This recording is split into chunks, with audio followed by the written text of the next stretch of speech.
আসসালামু আলাইকুম। বাংলাদেশের ইতিহাসে হয়তোবা এটাই প্রথম যে কোনো স্বরাষ্ট্র উপদেষ্টা দেশের চিন্তায়, দেশের পরিস্থিতির চিন্তায় উদ্বিগ্ন থেকে সারা রাত না ঘুমিয়ে ভোর হওয়ার আগে সকল সাংবাদিককে ডেকে প্রেস কনফারেন্স করলেন। তখন আমরাও কিন্তু সবাই ঘুমিয়েছিলাম। যাই হোক, আমাদের স্বরাষ্ট্র উপদেষ্টা দেশ নিয়ে অনেক চিন্তা করেন, দেশ নিয়ে অনেক উদ্বিগ্ন, দেশের বর্তমান পরিস্থিতি নিয়ে অনেক উদ্বিগ্ন। এটা থেকে বোঝা যায় যে দেশকে স্থিতিশীল করার জন্য আমাদের স্বরাষ্ট্র উপদেষ্টা এবং অন্তর্বর্তীকালীন সরকার কঠোর পরিশ্রম করছে। এখন প্রশ্ন হচ্ছে, আওয়ামী লীগ প্রকৃতপক্ষে দেশকে অস্থিতিশীল করছে কিনা? কারণ স্বরাষ্ট্র উপদেষ্টার যে বক্তব্য এসেছে তার সারসংক্ষেপের মধ্যে একটি জিনিস সব থেকে বেশি স্পষ্ট হয়ে আসছে।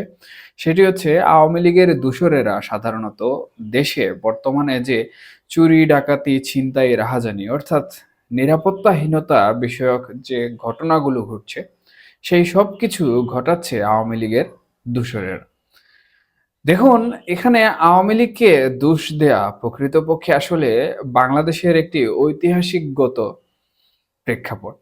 যখন একটি দল ক্ষমতায় থাকে এবং বিরোধী দলে আরেকটি দল থাকে, ঠিক তখনই কিন্তু দেশে যখন কোনো ধরনের জটিল পরিস্থিতির সৃষ্টি হয়, তখন সেটা সহসাই বিরোধী দলে যারা থাকে তাদের উপর দোষ চাপিয়ে দেয়াটা, এটা ধরে নেওয়া যায় বাংলাদেশের বংশগত একটি সিলসিলা। কারণ এখানে আমরা আওয়ামী লীগও যখন ক্ষমতা ছিল তখনও দেখেছি দেশে কোনো প্রকার অস্থিতিশীল পরিস্থিতি শুরু হলে সেটাকে বিভিন্নভাবে কিন্তু বিরোধী দল বিএনপি কিংবা জামায়াতের নানা ধরনের কর্মকাণ্ড হিসাবে মিডিয়া কাভারেজ করার জন্য চালিয়ে দেওয়া হতো। তো সেই হিসাবে হয়তোবা এটি আমাদের যে চিরচারিত ঐতিহ্য রয়েছে সেই ঐতিহ্যের অংশ। কেন বললাম ঐতিহ্যের অংশ? কারণ ফেব্রুয়ারিতে যখন আওয়ামী লীগ কর্মসূচি শুরু করে এর পরবর্তীতেই কিন্তু অপারেশন ডেভিল হান্ট শুরু করে সরকার, যৌথ বাহিনীর উদ্যোগে। যেহেতু এই ডেভিল হান্টে আমরা প্রতিদিন দেখতে পাচ্ছি যে অহরহর ডেভিল কিন্তু ধরা পড়ছে। অনেকেই কিন্তু এখানে বলেছেন যে প্রকৃতপক্ষে এরা ডেভিল হচ্ছেন আওয়ামী লীগের নেতাকর্মীরা। কারণ বিগত দিন এরাই আওয়ামী লীগ ক্ষমতা থাকা অবস্থায় ডেভিল কর্মকাণ্ড করেছেন এবং বর্তমানেও দেশে ডেভিল কর্মকাণ্ড পরিচালনা করার চেষ্টা করছেন। এবং আমি আমার অন্য একটি ভিডিওতে বিশ্লেষণ করেছি যে আওয়ামী লীগ বর্তমানে নীরব হয়ে গেল কেন, এই বিষয়টি।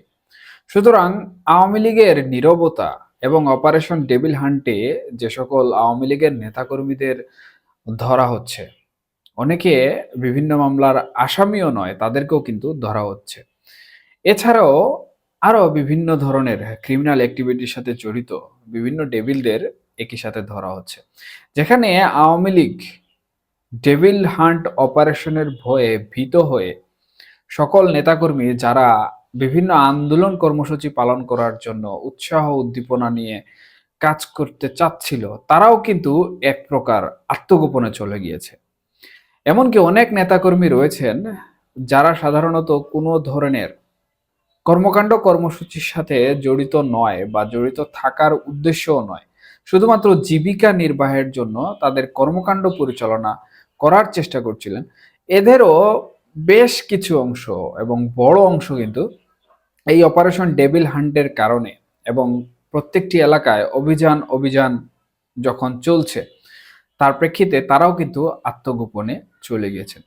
তাহলে আপনার কি মনে হয় প্রকৃতপক্ষে আত্মগোপনে থেকে এবং নির্যাতন নিপীড়ন কিংবা জেল জুলুমের ভয় থেকে বাঁচার জন্য যে রাজনৈতিক দলের নেতাকর্মীরা আত্মগোপনে চলে গিয়েছে তারা বের হয়ে দেশকে অস্থিতিশীল করার জন্য এই ধরনের কর্মকাণ্ড পরিচালনা করবে?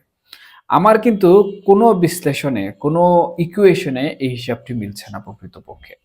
কারণ এটি আসলে বাস্তবিক রূপে কোনোভাবেই সম্ভব নয়। কারণ সামাজিক যোগাযোগ মাধ্যমে আমরা যে সকল ফুটেজ সমূহ দেখতে পাচ্ছি, এই সকল ফুটেজে সাধারণত অবাধভাবে বিভিন্ন ধরনের শুট আউট আমরা লক্ষ্য করছি। গতকালকেও দেখলাম রাতে মোটরসাইকেল নিয়ে এসে শুট আউটের একটি দৃশ্য। যেটি কোনোভাবেই কিন্তু আওয়ামী লীগ বা তার অঙ্গ সংগঠনের নেতাকর্মীরা হতে পারে না। কারণ এখনো আওয়ামী লীগ স্বাভাবিক জীবনে ফিরে আসেনি। আওয়ামী লীগের নেতাকর্মীরা এখনো প্রকৃতপক্ষে স্বাভাবিক চলাফেরা করার যে জীবন রয়েছে সেই জীবনে ফিরে আসতে পারেননি। সুতরাং আমি এটাকে মনে করছি ওই যে ঐতিহাসিকগতভাবে আমাদের একটি দোষ চাপানোর বিষয় রয়েছে, সেই বিষয়টি আমি মনে করছি। তবে বর্তমানে দেশের যে পরিস্থিতি, সেই পরিস্থিতিতে জরুরি অবস্থা কতটা প্রয়োজন? দেখুন, বর্তমানে দেশকে যে বা যারা অস্থিতিশীল করার চেষ্টা করছে বা যারাই এ ধরনের কর্মকাণ্ড করছে, এতে দেশের মানুষ কিন্তু প্রকৃতপক্ষে নিরাপত্তাহীন হয়ে পড়ছে। এবং অন্তর্বর্তীকালীন সরকারের যিনি আইন উপদেষ্টা রয়েছেন, উনি কিন্তু সম্প্রতি বলেছেন যে নিরাপত্তা ব্যবস্থা নিয়ে অন্তর্বর্তীকালীন সরকার বা উনি ব্যর্থ। এবং ব্যর্থতার যে দায়ভার রয়েছে, সে দায়ভার কিন্তু উনি স্বীকার করেছেন। তাহলে যেখানে অন্তর্বর্তীকালীন সরকার দেশকে নিরাপত্তা দিতে, দেশের জনগণকে নিরাপত্তা দিতে ব্যর্থ, সেখানে প্রকৃতপক্ষে দেশে আইনশৃঙ্খলা পরিস্থিতির অবনতি হবে এবং বর্তমানে যে বিষয়গুলো ঘটছে দেশে, তার থেকে ভয়াবহ কোনো কিছু ঘটতেও কিন্তু কোনো দিকে পিছন ফিরে তাকাবে না।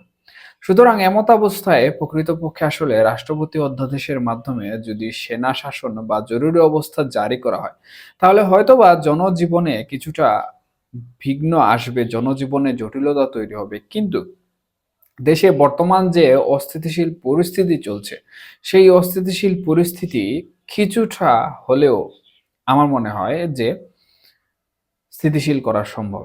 এবং কিছুটা নয়, আমি মনে করি যে জরুরি অবস্থার মাধ্যমে যখন সেনাবাহিনীর হাতে ক্ষমতা চলে যাবে, তখন তারা সেই ক্ষমতা সম্পূর্ণ প্রয়োগ করে একটি অস্থিতিশীল দেশকে স্থিতিশীল অবস্থায় নিয়ে আসতে পারবে।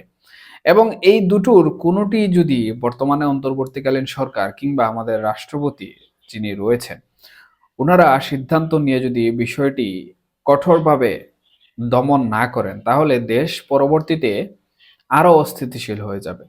এবং দেশ যদি পরবর্তীতে আরো অস্থিতিশীল হয়ে যায়, তাহলে বর্তমানে বাংলাদেশকে ঘিরে আন্তর্জাতিক যে রাজনীতি রয়েছে, সেই আন্তর্জাতিক রাজনীতির প্রভাবে কিন্তু বাংলাদেশ আরো জটিল পরিস্থিতির সম্মুখীন হবে। একসময় যেই বাংলাদেশ থেকে শান্তিরক্ষী বাহিনী অন্যান্য দেশে শান্তিরক্ষা মিশনে যেত সেই দেশে শান্তি প্রতিষ্ঠার জন্য, বাংলাদেশেও হয়তোবা সেই পরিস্থিতি কিছুদিন পর আমরা লক্ষ্য করব।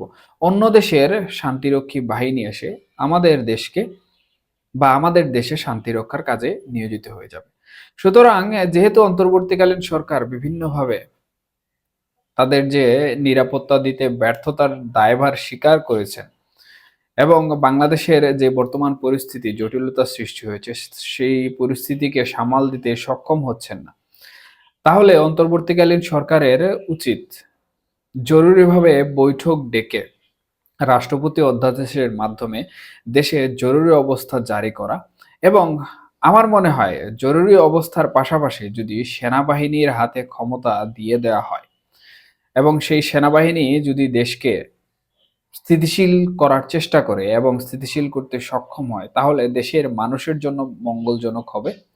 দেশের মানুষের যে নিরাপত্তা ঘাটতি বর্তমানে দেখা দিচ্ছে, সেই নিরাপত্তা ঘাটতি থেকে দেশের মানুষ তাদের জানমাল নিয়ে কিছুটা হলেও এই দেশে শান্তিপূর্ণভাবে বসবাস করতে পারবে।